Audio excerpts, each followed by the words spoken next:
Olá! Então hoje a gente vai continuar a série que estávamos falando sobre yamas e niyamas, que são como preceitos morais do yoga, morais, éticos, né? Então a gente tem que lembrar sempre, voltar um pouquinho e lembrar que a prática do yoga tem uma origem que ela é religiosa. Ela foi se adaptando, foi se transformando com o tempo, mas tem essa origem.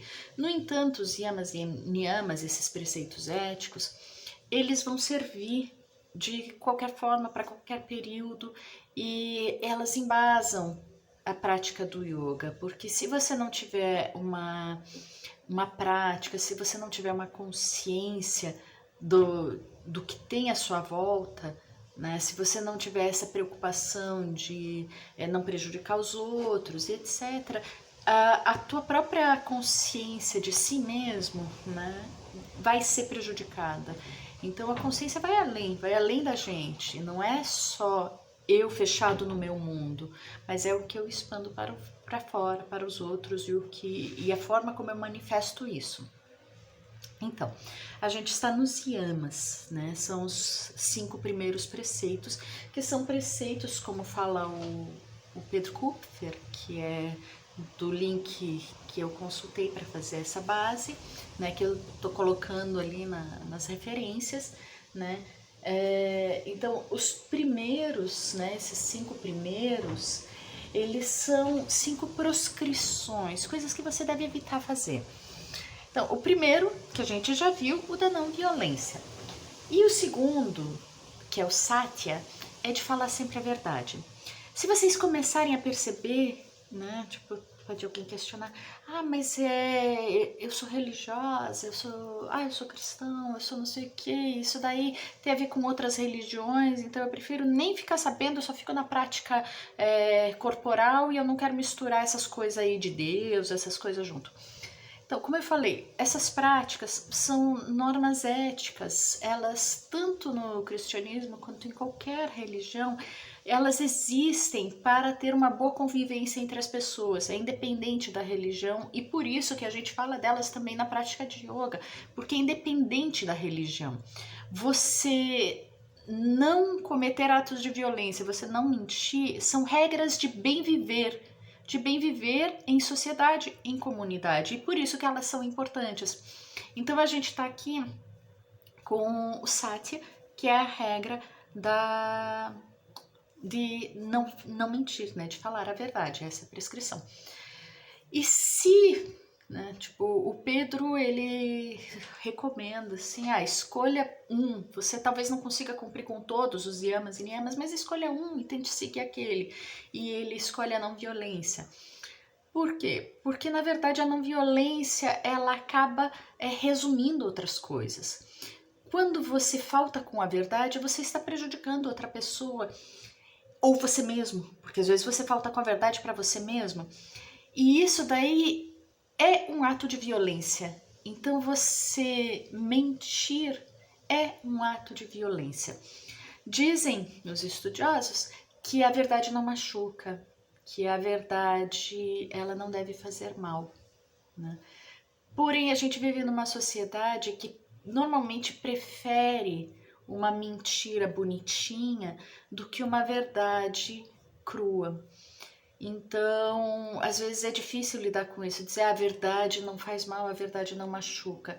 As pessoas muitas vezes preferem não ouvir a verdade, porque às vezes ouvir uma verdade significa que você vai ter que enfrentar alguma coisa que para você era desagradável. Então tem que tomar esse cuidado. A verdade normalmente é o melhor caminho, né? Então vamos optar por dizer a verdade. E quando ela pode machucar, então você deve pensar numa forma de dizer essa verdade. E agora, nesse momento da nossa vida, não apenas no Brasil, mas no mundo inteiro, é um momento no qual esse preceito, esse yama, ele é assim mais importante, porque a gente está vivendo num momento que a gente está sendo bombardeado com notícias falsas. Então, quando a gente fala fake news, a gente está usando um termo em inglês. Mas o que significa fake news? É uma notícia falsa. Resumindo, é uma mentira. É uma mentira. Você está faltando com a verdade você está dizendo uma mentira. Outro termo, fofoca, né? Porque você pode estar dizendo uma mentira ou você pode estar fazendo uma fofoca que de repente, eu não sei se é mentira ou não, mas eu ouvi dizer. Isso é fofoca, né? Nenhum dos termos é bonito, é muito mais bonito dizer fake news, né? Então, mas é isso, é mentira e é fofoca. Se você não sabe, se você não tem certeza, se você não comprovou algum fato, se você não repassa, você prejudica pessoas. E daí você está violando dois preceitos, né? Primeiro, que você está faltando com a verdade, você está mentindo, e o segundo, que você está prejudicando alguém, que é um ato de violência. Então, tomem cuidado com o que vocês falam, com o que vocês reproduzem, com o que vocês repetem. Tentem confirmar se isso é verdade, se isso pode ajudar alguém, se falar isso vai ajudar alguém, vai melhorar alguma coisa, né? Primeiro, se é verdade. Segundo, se vai melhorar, se vai ajudar em alguma coisa, porque de repente é uma verdade que realmente não interfere em nada na vida de ninguém, né? Não vai mudar absolutamente nada, só vai gerar desconforto. Então, é necessário dizer? É necessário dizer isso? Né? É necessário reproduzir esse discurso? Esse discurso vai melhorar ou vai prejudicar? O que vai acontecer? Então, isso é a verdade para com os outros. E para consigo mesmo. Às vezes, como a gente é criado num sistema social, então muitas vezes a gente é levado a acreditar que a gente quer alguma coisa e que na verdade não é importante pra gente, né? Eu preciso tanto daquele sapato, eu preciso tanto emagrecer 5 quilos, eu preciso, sabe? Às vezes isso é uma mentira pra gente mesmo, porque a gente tá se convencendo de coisas que outras pessoas nos convenceram que poderia ser importante.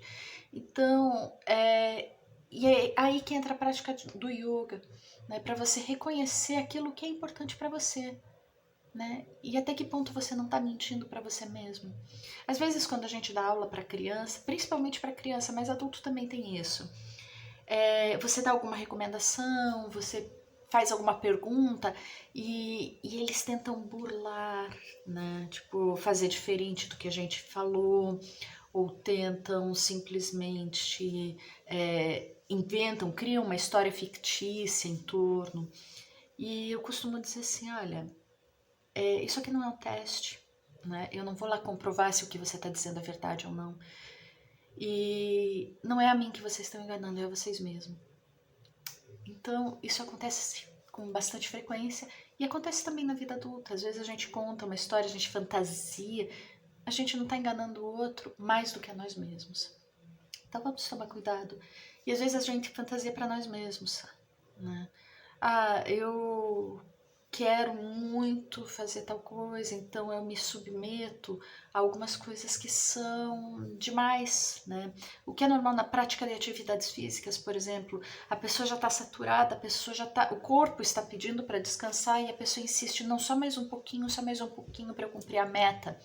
Isso em trabalho também acontece, né? A pessoa já está assim, exausta, mas está ali, não, eu preciso acabar esse parágrafo, eu preciso escrever mais isso, eu preciso fechar aquela janela, sabe? Tem momentos, eu costumo dizer assim, que quando você não para, o corpo para por você. Então a gente está se iludindo, não, eu aguento mais um pouco, eu aguento mais um pouco, só que o teu corpo não está aguentando. O que acontece? Você sofre acidentes, você começa a sentir dores que você não sentia mais, ou que você nunca sentiu, né? Eu lembro uma vez eu li num livro que diz assim, que pessoas que se machucam, assim, do nada, né? Que se acidentam com frequência, na verdade, muitas vezes são pessoas que estão lutando consigo mesmas. Então, se você não dá para você aquilo que você está precisando, chega um momento que o teu corpo começa a esfregar na tua cara e você se machuca, você se acidenta, você começa a sentir dores. Então é importante a gente ter esse conhecimento para respeitar a nossa verdade, né? A nossa verdade, não é o que eu quero acreditar que seja a minha verdade, mas é o que é a verdade do meu corpo nesse momento da minha vida, né? Eu, hoje em dia, eu não consigo fazer alguns asanas que eu conseguia há 20 anos atrás, porque o meu corpo não é mais o mesmo, né? Eu tenho outra massa muscular, eu tenho outra massa de gordura, eu tenho outras coisas, eu tenho menos força, as minhas articulações já não são mais as mesmas, eu sofri alguns acidentes no percurso, então esse momento da minha vida não é porque há 20 anos atrás eu conseguia que eu vou conseguir a vida inteira. Então essa é a verdade desse momento.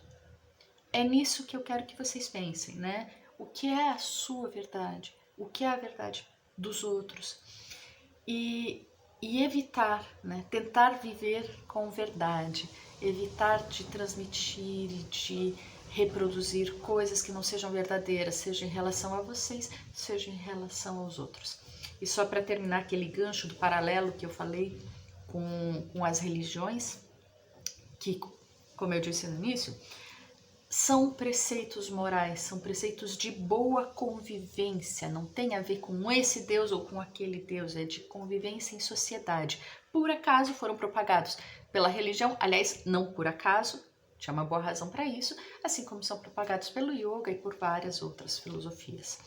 Então pensa, eu vou falar do cristianismo, que é o que eu estudei, né? Mas eu tenho certeza que todas as religiões têm.